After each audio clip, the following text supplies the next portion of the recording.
Olá, Elivaldo, bom dia. Bom dia, Nádia, tudo bem? Tudo ótimo, e você? Tudo bem, graças a Deus. Elivaldo, vitória da presidente Dilma do governo ontem no Congresso. Ontem a Câmara dos Deputados manteve mais um veto, o veto do reajuste aos benefícios de aposentados e pensionistas do INSS pelo mesmo percentual aplicado ao salário mínimo. Foram 211 votos contrários ao veto e 160 a favor. Mas para que o veto fosse derrubado seriam necessários 257 votos.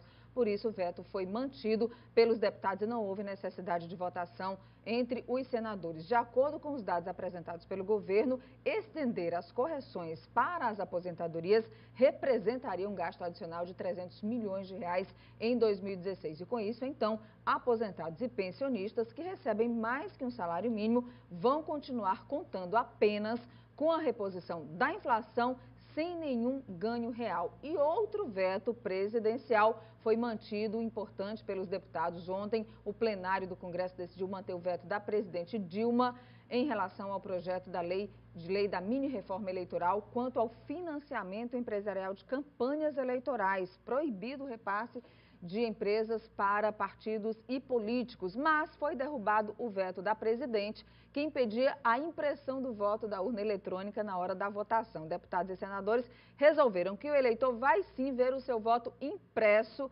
embora não possa levar a impressão para casa. O valor é apenas para o controle em caso de dúvidas da apuração. O Tribunal Superior Eleitoral estima que essa impressão, esse processo de impressão do voto, Elivaldo, aumente em quase 2 bilhões de reais o custo das eleições e que valeria apenas para 2018 na eleição presidencial. Ao todo, nesse processo que começou terça-feira de votação dos vetos, 12 vetos foram votados, 10 foram mantidos e apenas 2 derrubados, o que mostra aí, na sua avaliação, eu acho que você pode perceber isso, uma certa força do Executivo, embora ainda haja uma certa avaliação de fragilidade da base da presidente Dilma no Congresso. É correto, a ponto de nem se falar ainda no Congresso em condição favorável à tramitação do retorno da CPMF. O Congresso ainda não tem base suficiente para garantir essa aprovação. Mas eu diria, Nádia, que foi uma vitória, acima de tudo, do bom senso no Congresso Nacional, que corrige uma série de imperfeições aprovadas na chamada pauta-bomba, especialmente na Câmara dos Deputados, que foi muito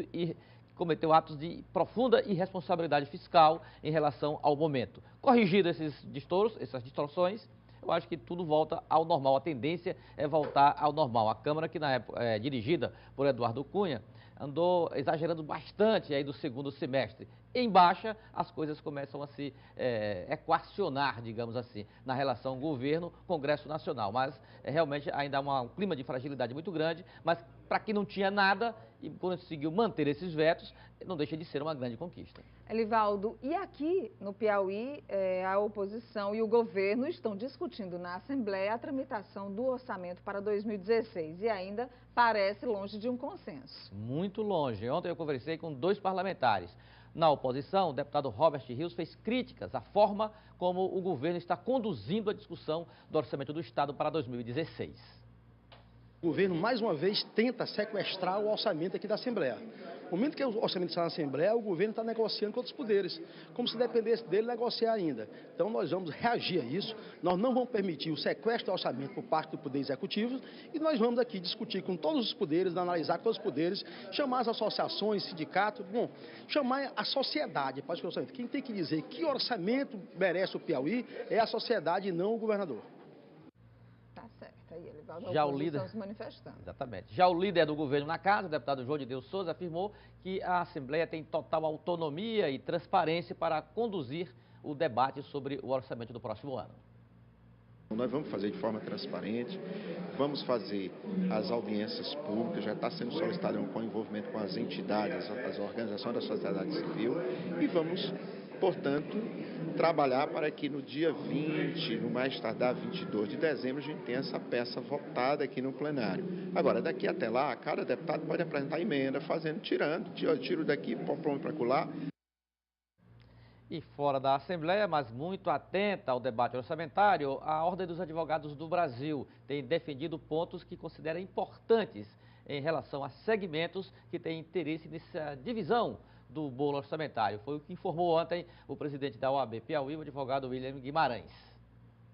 Nós temos uma estrutura do Poder Judiciário muito aquém da que deveria existir, daí porque nós lutamos sempre por uma elevação do Poder Judiciário, do orçamento do Poder Judiciário do Estado do Piauí.